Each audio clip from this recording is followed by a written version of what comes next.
Hello and welcome to our YouTube channel teaching वाला। आज की वीडियो में हम जानेंगे कि क्लास बीपीएससी टीयर 3 एग्ज़ाम में जो 6 to 8 मैथ साइंस में क्या क्या सिली मिस्टेक्स मैंने की हैं और कैसे आपको उन मिस्टेक्स से बचना है ताकि आपका कंफर्म सिलेक्शन हो जाए। और इन सिली मिस्टेक्स की वजह से कई बार हम बाहर भी हो सकते हैं।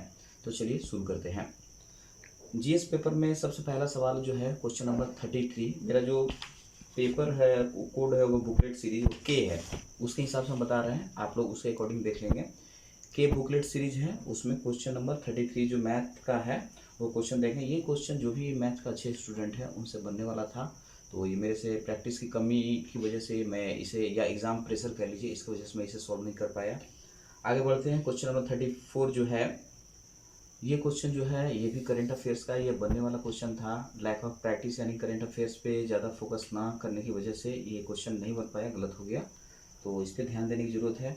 इसके अलावा जो क्वेश्चन नंबर 40 आता है वो भी करंट अफेयर्स का अगेन जो क्वेश्चन है, ये भी लैक ऑफ करंट अफेयर्स की प्रैक्टिस की वजह से गलत हो गया।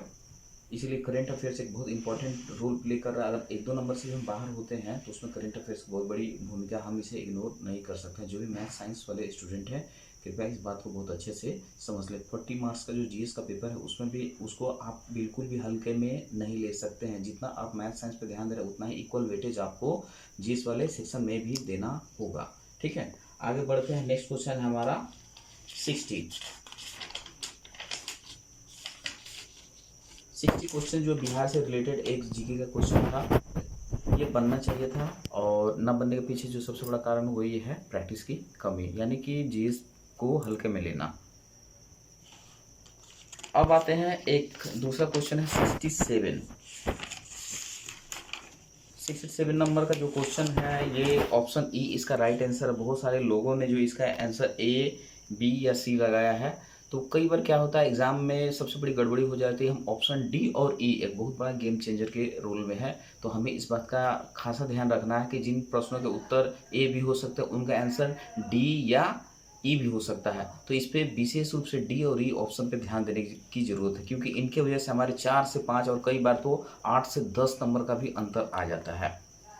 चलिए अब आगे बढ़ते हैं। नेक्स्ट क्वेश्चन है वो 69 नंबर है। झारखंड का घाटशिला किस खनिज उत्पादन के प्रसिद्ध है, और इसका आंसर तांबा दे रहा है जबकि मैंने अभ्रक लगाया है। तो ये क्वेश्चन लैक ऑफ प्रैक्टिस की वजह से गलत हो गया, ये बनना चाहिए था। अब आते हैं मैथ सेक्शन में। मैथ सेक्शन में जो सबसे पहला क्वेश्चन जो मेरे में मिस्टेक हुआ है वो है क्वेश्चन नंबर 80 क्वेश्चन नंबर जो है कोऑर्डिनेट ज्योमेट्री का है। कोऑर्डिनेट ज्योमेट्री का जो सेक्शन है वो मेरा थोड़ा वीक है, यानी कहने का मतलब जो भी आपका वीक सेक्शन है उस पर ज़्यादा प्रैक्टिस करने की जरूरत है, और ये प्रैक्टिस की कमी और जो कमियों को दूर ना करने की वजह से ये सवाल गलत हुआ है। नेक्स्ट मैथ हमारा क्वेश्चन है क्वेश्चन नंबर 84 क्वेश्चन डीआई से रिलेटेड है और ये बनना चाहिए था, लेकिन डीआई सेक्शन भी मैंने बहुत कम बनाया था, प्रैक्टिस उसी कम की थी, उसकी वजह से ये क्वेश्चन गलत हो गया। अगला जो क्वेश्चन गलत हुआ था वो था 86 नंबर, और 86 का आंसर ई ऑप्शन है। ई ऑप्शन बड़ा खतरनाक, मैंने पहले ही कहा है कि ई ऑप्शन बहुत खतरनाक है और इस पर ध्यान देने की ज़रूरत है। तो ये भी जो है ग्राफ से रिलेटेड है, ग्राफ सेक्शन भी मेरा थोड़ा कमज़ोर है, तो मैंने इस पर ध्यान दिया, यानी कमी पे आपको काम करना पड़ेगा और डी और ई ऑप्शन पे काम करना पड़ेगा। दो चीज़ काफ़ी ध्यान दें, जो कमी है उनको दूर करनी है, और डी और ई ऑप्शन उसको विशेष रूप से ध्यान दें। इनके वजह से जो है हमारे नंबर जो है 8 से 10 नंबर हम पीछे हो जा रहे हैं। उसके बाद नेक्स्ट जो क्वेश्चन मुझसे नहीं बना वो 90 नंबर है। 90 नंबर का भी जो क्वेश्चन था इसका ऑप्शन अगेन है ई है, ये ई ऑप्शन, इसकी वजह से मैं फंस गया। ठीक है, 92 का क्वेश्चन है वो कैलकुलेशन मिस्टेक्स की वजह से, यानी कि एग्जाम प्रेशर की वजह से गलत हुआ। ये क्वेश्चन 92 जो टैंक सिलेंडर वाला है ये बनने लायक था, ये बनना चाहिए था।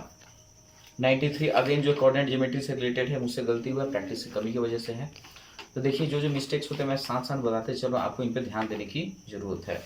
उसके बाद जो क्वेश्चन मेरे से गलत हुआ 97, अगर ये ग्राफ का क्वेश्चन है ये भी मेरे से गलत हो गया। 99 जो ज्योमेट्री का क्वेश्चन है संकेंद्रीय वृत्त वाला, ये क्वेश्चन भी गलत हुआ प्रैक्टिस की कमी की वजह से।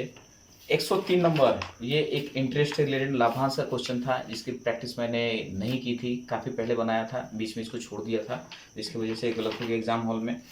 इसके बाद 105 नंबर, गैर लिप वर्ष में 53 रविवार होने की प्रायिकता, ये प्रैक्टिस की कमी की वजह से गलत हो गया। से 10 क्वेश्चन मेरे सिर्फ और सिर्फ जो है ना प्रैक्टिस की कमी और डी और ई ऑप्शन की वजह से गलत हुए हैं, तो आपको भी इन पे ध्यान देने की जरूरत है। अब आते हैं साइंस सेक्शन में। साइंस सेक्शन में जो 111 पहला जो क्वेश्चन है, मुझे लग रहा था कि ऑप्शन बी यानी 25 यानी 7 नाइट्रोजन का जो है आपका इलेक्ट्रॉनिक विन्यास हो ही नहीं सकता है, और यही था। तो कई बार हम रिजिड हो जाते हैं एग्जाम हॉल में, इस रिजिड होने से हमें बचना है। उसके बाद 112 क्वेश्चन नंबर जो क्वेश्चन है वो प्रैक्टिस कमी की वजह से गलत हुआ। 113 नंबर क्वेश्चन जो है ध्यान से प्रश्न को ना पढ़ने की वजह से गलत हुआ, यानी एग्जाम हॉल में क्वेश्चन को बहुत अच्छे से पढ़ने की जरूरत होती है। हम पूरे क्वेश्चन को कई बार नहीं पढ़ते हैं, डायरेक्ट सॉल्व कर देते हैं, उससे भी गलती है। जैसे एक बार मैंने गलत कर दिया, 16 × 5 से 80 होगा, उसको मैंने 65 मार दिया था, ठीक है। तो इससे बड़ा अंडर मिस्टेक क्या हो सकता है बताइए। 114 का क्वेश्चन नंबर जो है थोड़ा विवादित है, इसको छोड़ देते हैं। 115 फार्मूला बेस्ड है, ये बनना चाहिए था, मुझसे गलती हो गया। इसके बाद जो है प्रश्न नंबर आपका 118 प्रश्न जो है ध्यान से ना पढ़ने की वजह से गलत हुआ।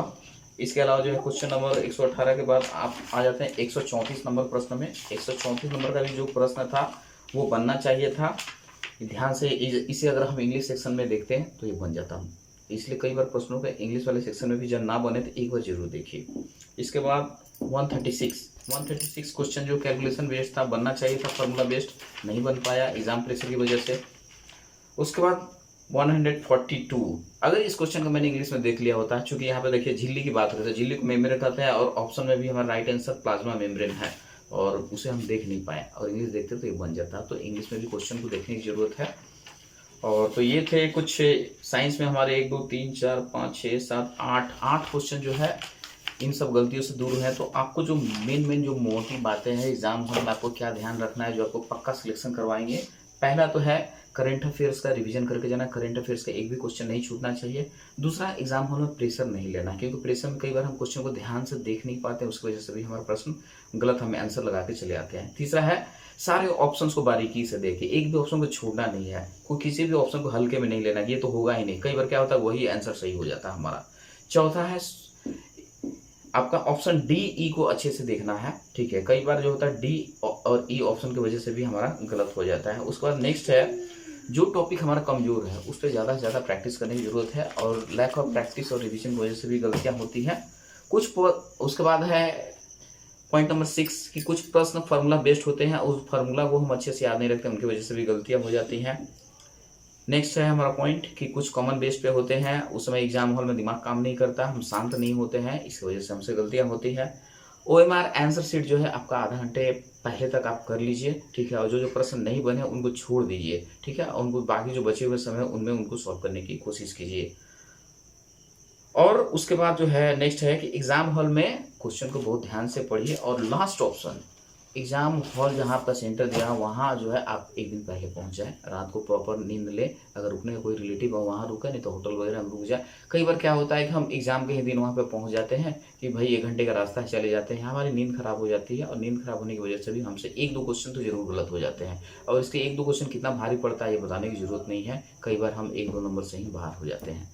तो आई होप कि ये सब बातें आप समझ पाए होंगे, और जो भी गलतियाँ मेरे द्वारा हुई है इन गलतियों से आपको सीखना है, और अगली बार जो Tier 4 का एग्जाम है उसमें पक्का वाला सिलेक्शन लेना है, यानी कंफर्म सिलेक्शन लेके दिखाना है। तो इन सब बातों के साथ आइए इस वीडियो को हम यहीं पे विराम देते हैं। अगर वीडियो अच्छा लगा तो kindly like share and subscribe the channel. Thanks for watching.